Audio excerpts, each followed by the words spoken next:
So good evening, good evening, good evening. We are back again. Big up to all of you that have watched the last video. Big up to all of you that are watching this video. Make sure you are smashing the likes up. The 2K target still stands, by the way. So big up to every one of you that liked the last video. Let's see if we can get 2K on this one as well. We'll do the Ray Parler voice. Cheers, guys. We'll get that in early. Let's see if we can tick all the boxes along the way. But big up to everybody who has been watching recently. The views are decent, man. I can't lie. And big up to everybody who's been sharing the content around as well. And big up to everybody who's been dropping the super chats in via the thanks option, which is down there. A lot of you have been asking me how you can write your own message. There is a little pencil in the top right-hand corner of that thanks option. So you click the thanks, it's a little pencil, you press it, it clears the word thanks. You can write what you want. But big up to everyone who has been doing that. I will reply to all of them. And I will pin the biggest valued one as well. But let's go. Let's talk about Granit Xhaka. Granit Xhaka loves to talk, doesn't he? Considering he says he does his talking on the pitch, he does quite a lot of talking off the pitch and not really a lot of talking on the pitch. But he has done another interview with ESPN this time, and we're going to go through the whole lot. It's on ESPN's website. I'm reading it off of it now, and I'm just going to read the whole thing, and we'll go through it bit by bit.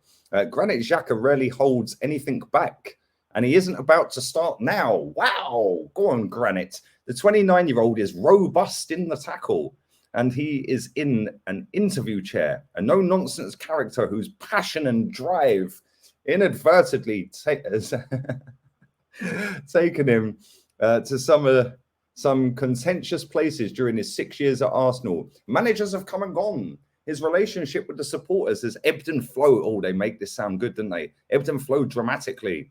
But Xhaka remains a constant presence in the team. Another season, another new start. How many more new starts? And I just say as well, I see something that Rob Holding said, where he said centre-backs have come and gone, but he's still here, so he must be doing something right. No, mate, we protected your value, which is why you're still here. Because we gave you a contract to protect your value, and nobody wants to pay for you now. Granit Xhaka said something equally as strange when he said, well, in a previous interview, when he did his talking off the pitch that day as well, he also said that, yeah, well, a lot of players have come and gone in the football club, and I've been here for 5-6 years or whatever it was at the time. So yeah, I must be doing a lot right, because it says a lot about me and a lot about the club. Who are these people? Like, real talk. They really rate themselves, don't they? Well, maybe they can show us that they rate themselves and actually do something this season instead of just talk and do nada on the pitch. But anyway, the Switzerland international sits down for an exclusive chat with ESPN at Arsenal Team Hotel in Baltimore. The Sagamore Pendry, located in the... We don't need to read all this. This just goes on and on and on and on and on. Let's get to the juicy bits.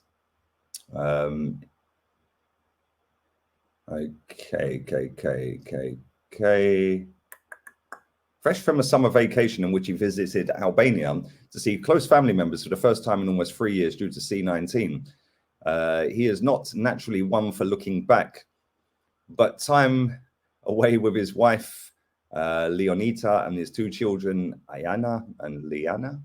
Lanea, I don't know how to pronounce their names, apologies, allowed for fresh perspective on recent events. And in Xhaka's case, there's plenty to reflect on. Perhaps the logical starting point is the reaction to his Player Tribune article in April. A first-person account entitled, "Let me set a few things straight." Do you remember that one? I think that was the interview I'm talking about, where he said, well, I'm still at the football club and others have gone. In which the midfielder sought to address his complicated relationship with Arsenal fans, a combustible dynamic that reached critical mass in October 19. Oh my God, the buzzwords that are coming out in this article from James Ollie. Wow. Big up, guys. Cheers. Let me just pick that apart quickly, yeah? It says, a complicated relationship with the fans. Well, it's not really, is it? Yeah, you told everyone to F off because of a couple of Muppets messaging you absolutely disgusting things on the internet, mate. That's not everyone, is it? That's not all of the 60,000 that are in the ground. You've then come out and said that you want to get to know the fans better. But then when you drive down the Hornsey Road and everyone's trying to stop your car and get autographs and all that, you don't pull into a side street or into the leisure centre across the road from the Tolly. You don't do that, do you? And say, actually, come on then, let me sign all the autographs. No, you just want to rush home. So let's stop chatting rubbish here about you want to repair the damage. You don't. You just want everyone to get off your case. Arsenal were drawing 2-2 against Crystal Palace when Xhaka was substituted, blah, blah, blah, blah, blah. We know all of this. He was then stripped to the armband by Emery, admitted he was wrong to react the way he went on, blah, blah, blah. And actually, when he did 6 days later, not even apologise, just used the excuse of social media abuse. He then went on international duty. Let's not forget that, because these people that are writing this article, they seem to have forgotten that he actually went on to international duty. And on international duty, he was quoted as saying, actually, if the situation arose again, I'd probably do the same. So let's not make this guy out to be some genius and some, oh, yes, I've learned that. Oh, and I really want, no. This is another section of the PR that's being peddled out by the football club via these journalists. But everyone knows the period I had with the fans, Xhaka tells ESPN. A big misunderstanding, in my opinion, from them, from me. But I play football because I have a lot of passion. No, you play football because you get paid a fortune to do so, mate. I am here for more than 6 years. I was in Germany for 4, in Switzerland for 2.5 years as a professional. So this is more than the other clubs I was at. I love the club. You don't. You love the exposure and the money that the club gives you. Let's stop pretending these footballers love the football club. They don't. If he loved the football club, he wouldn't have been flirting with Roma, would he? There we go. I love the people around it. They treat me every time with a lot of respect. I try to give the respect back. I needed to say the reality and the truth. I had good and positive reaction from the people outside, from our fans, but as well from normal people. It was as well the right timing to say something about it, what happened 2.5 years ago. I feel a connection again between myself and the fans, much bigger and better than before. I always wanted to give them the right granite, not to see me like they were thinking about me. I can't tell you why the people sometimes think like this and other people think like that. Maybe I am wrong to ask. I would like to know, but it is difficult to know because you never meet the people really on the street who are honest with you and say, okay, you are shit because of this, or you are good because of this. Well, Granite, here's an open invitation to come on the channel, my friend. I'm sure I can get video callers to come on. Let's have an hour of your time, mate. And we'll get a video caller after video caller on, just random people in the chat. And we'll get them to come on and they can have 1 minute with you each. And we'll do that for an hour. And we'll see whether they've got the balls to say it to you or whether they just want to say you're good. Some might think you're good. I get a lot of people in the chat think you are good. Xhaka is referring to the darker excesses of social media. For the past 2 years, he's taken advice on his online activity and does not engage with it personally. Other people around me are helping with what I do. When I post something, if I do today or tomorrow, if we lose or not. Okay. But the most important counsel has come from Arteta. The Spaniard convinced Xhaka not to quit the club at the start of 2020 in the initial aftermath of the Palace incident, with a move to Hertha Berlin on the cards with only the player's signature required. Arteta has since radically overhauled his playing squad. Only 5 of the starting lineup from the first game in charge at Bournemouth on December 20th, 2019 are still at the club. But it's not his squad. Only 5 of them players are still here, by the way. But it's not his squad, yeah? Cool. When's the excuses going to end for this guy? Since Arteta has took charge, Arsenal have the 53% win record in the Premier League. When Xhaka plays, 40 victories from 76. Compared to 45%, 9 victories from 20 when he doesn't. But it's about there or thereabouts the same, really, isn't it? Let's be real. 40 victories from 76 and 9 victories from 20 when he don't. It's there or thereabouts the same. It's not a million miles apart, is it? Without him, Arteta, I would not be here in this football club anymore, Xhaka said. He helped me a lot when I was completely down. He took me aside, helped me with the small things, step by step, tactically.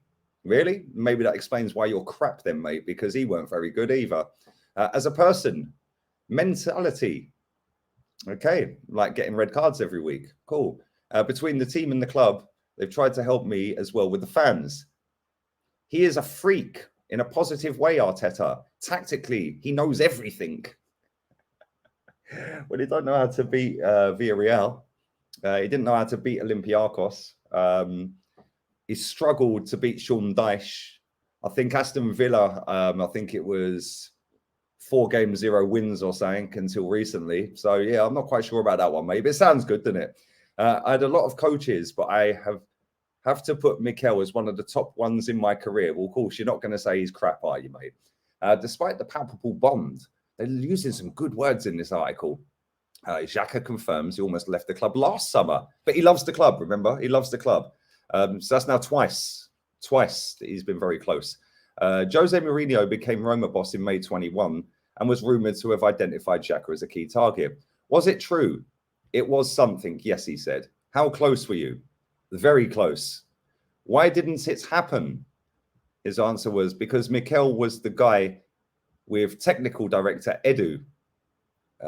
They didn't let me go because they wanted to keep me here. Of course, my first reaction was to stay at the football club. Yeah, okay. But they opened the door. If something comes, I can leave. I have to be honest as well. I don't want to say a name now, but the door was open for me to leave the club. But in the end, people decided to keep me. Well, that makes no sense.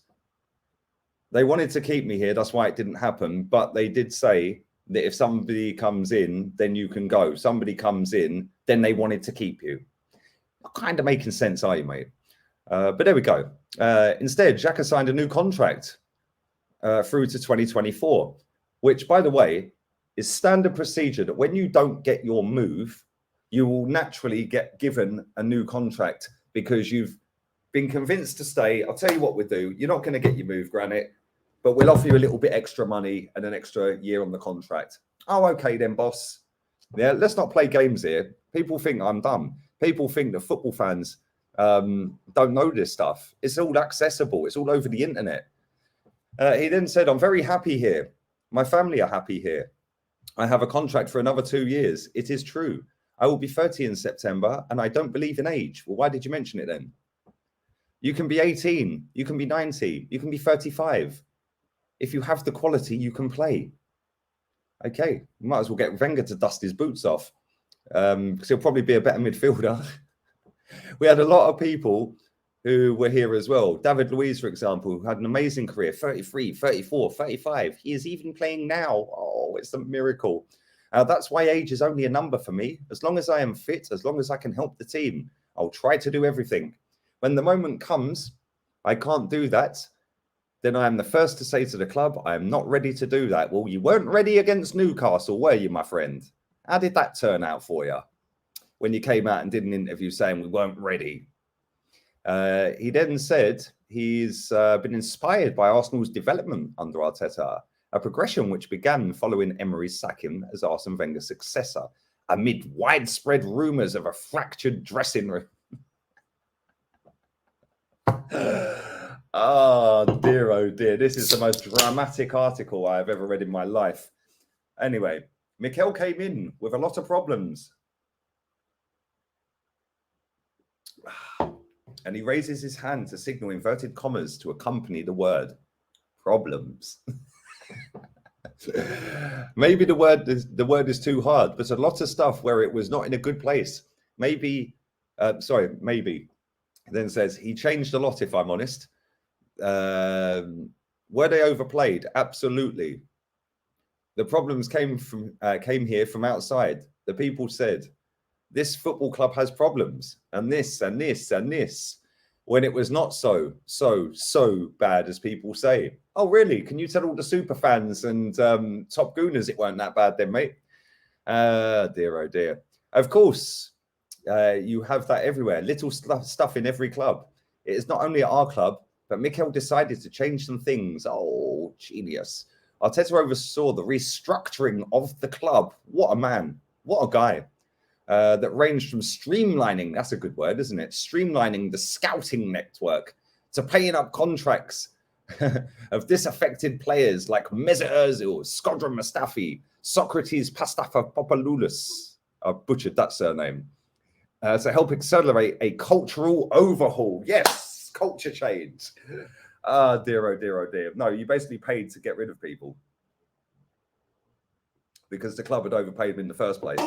So now we paid to get rid of them. After finishing 8th in 2021, the changes helped take Arsenal to the brink of the Champions League qualification last season, only to fall short on final day by 2 points.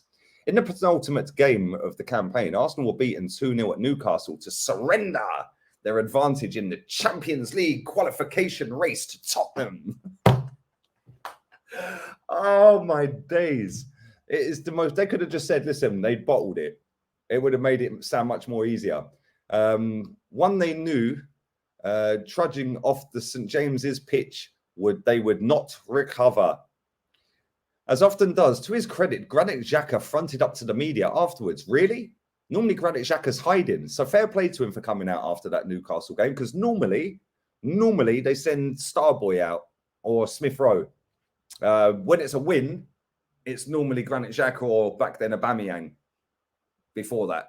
But when it's a loss, nowhere to be seen normally. So fair play. We'll give him credit. See, clip that. Lee gave Granit Xhaka credit. Don't see that often. So make the most of it.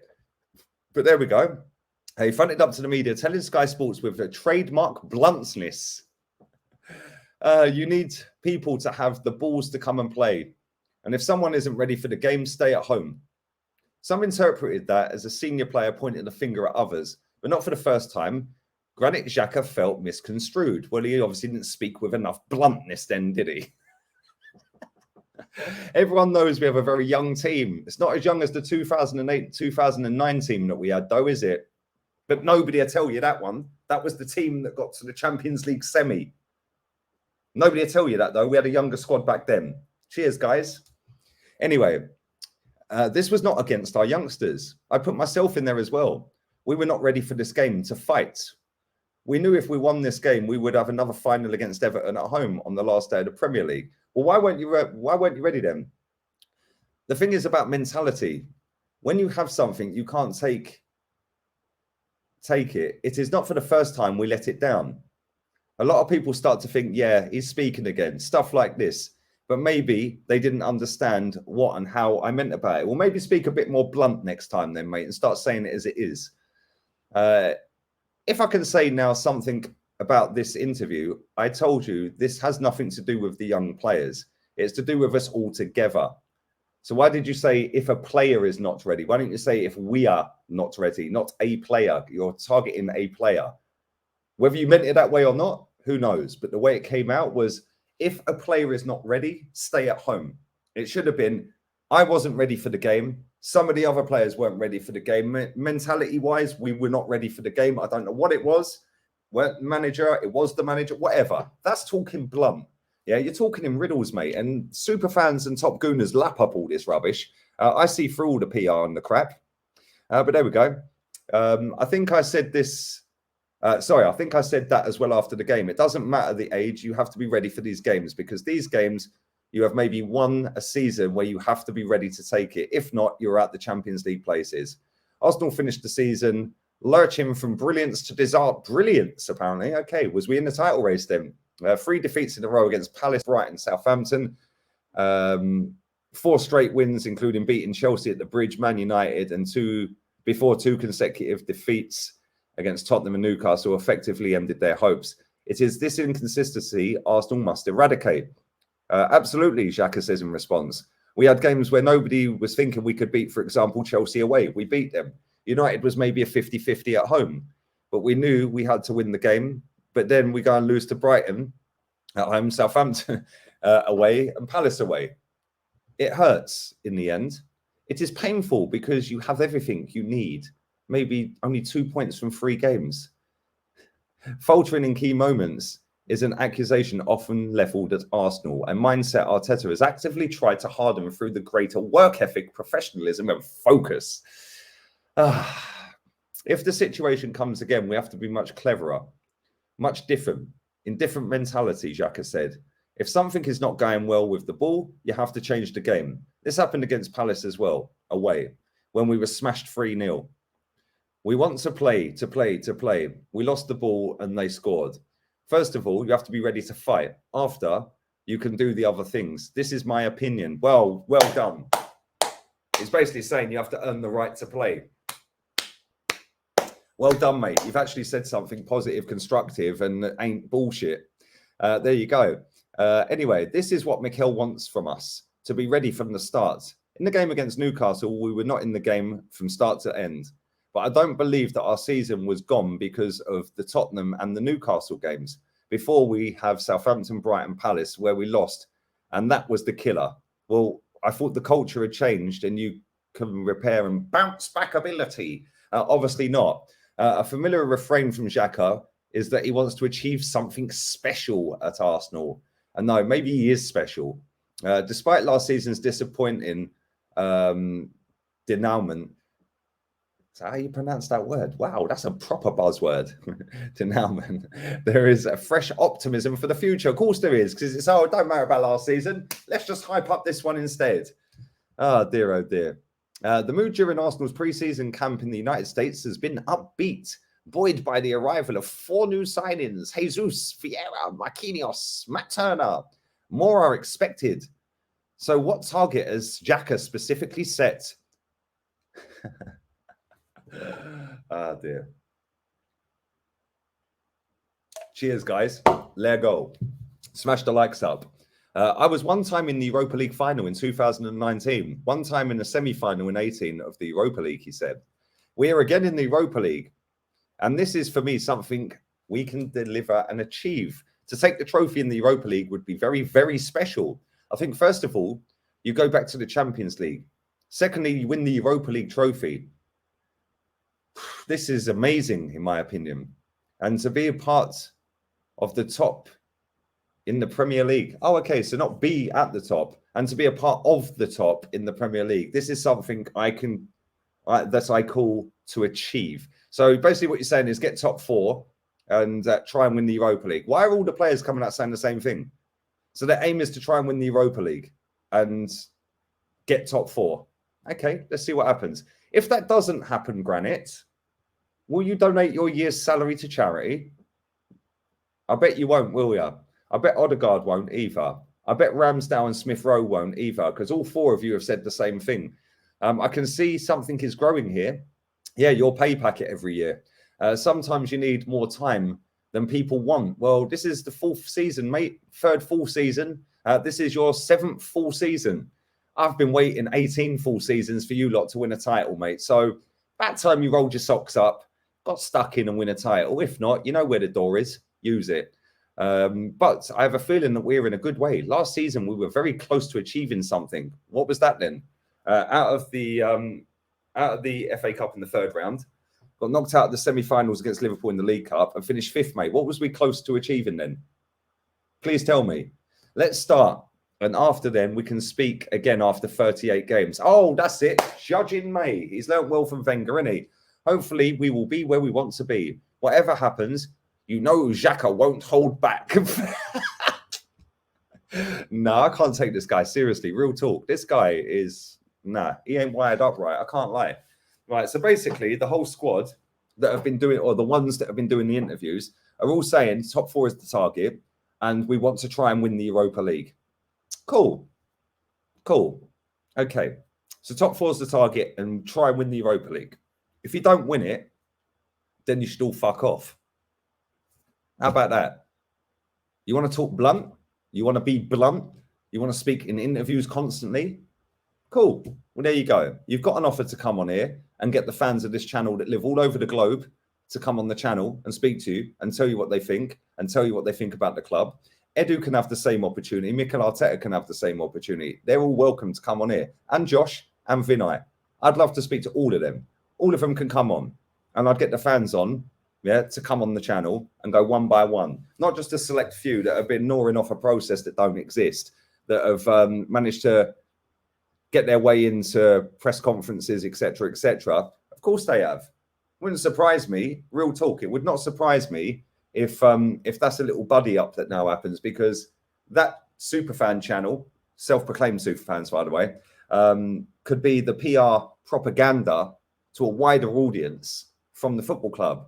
So don't be surprised if they're in there constantly now. They'll get their perks. Everyone can have their little champagne dinners in and get in the press boxes and their VIP lounges. Oh, because that's all what they want. They ain't interested about the good or great.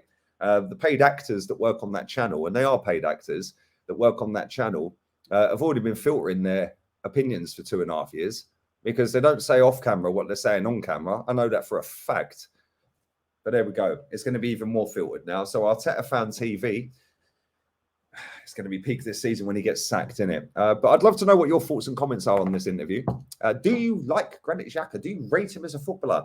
Do you believe what he's saying? Leave it all in the comment section. How far is Granit Xhaka going to take us this season? Leave that in the comment section as well. And on that bombshell, people, I'm going to wrap this stream up. Or video up, sorry. I will be back again tomorrow, as per. So make sure you are smashing the likes up. Over 2,000 would be great. Do it now. Make sure you follow the Insta, LeeGunner82. The link is in the description. Share the content around. That would be fantastic. And if you want to drop your donations, hit the thanks, press the pencil, write your thing, bosh. And yeah, we're out of here. It is what it is. Arteta fuera.